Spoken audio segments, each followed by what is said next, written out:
भगवान श्री कृष्ण जब माता देवकी और पिता वसुदेव को कंस के चंगुल से छुड़ाने गए तब उनकी उम्र 14 वर्ष थी। उनकी माता ने उनसे पूछा कि बेटा तुम तो भगवान हो, तो तुम हमें पहले ही कंस के चंगुल से छुड़ा सकते थे, इतनी देर क्यों कर दी? तो कृष्ण जी ने कहा, माता क्या पिछले जन्म में आपने मुझे 14 वर्ष का वनवास नहीं दिया था? माता हैरान रह गई, बोली ये क्या कह रहे हैं आप?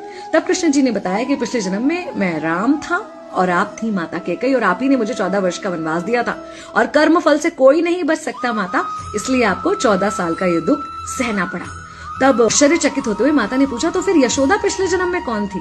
कृष्ण जी ने बताया, वो थी माता कौशल्या, जो 14 साल तक अपने पुत्र से अलग रही थी। उन्होंने उस दुख को सहा था, इसलिए इस जन्म में 14 साल मैं उनके पास रहा और मेरे साथ रहने का माता और पुत्र के प्रेम का सुख उन्हें मिला। कहने का मतलब यह है कि कर्म फल से ना उस युग में कोई बचा था, ना आज कोई बचेगा। खुद भगवान भी कर्म फल से नहीं बच सकते, इसलिए अपने हर एक कर्म को बहुत सोच समझ कर कीजिए, क्योंकि जिसके भी खिलाफ आप कुछ गलत कर रहे हैं उससे आपकी शत्रुता कुछ समय या शायद एक जन्म की है, लेकिन उसके साथ कुछ गलत करके आप अपने कई जन्म बिगाड़ सकते हैं।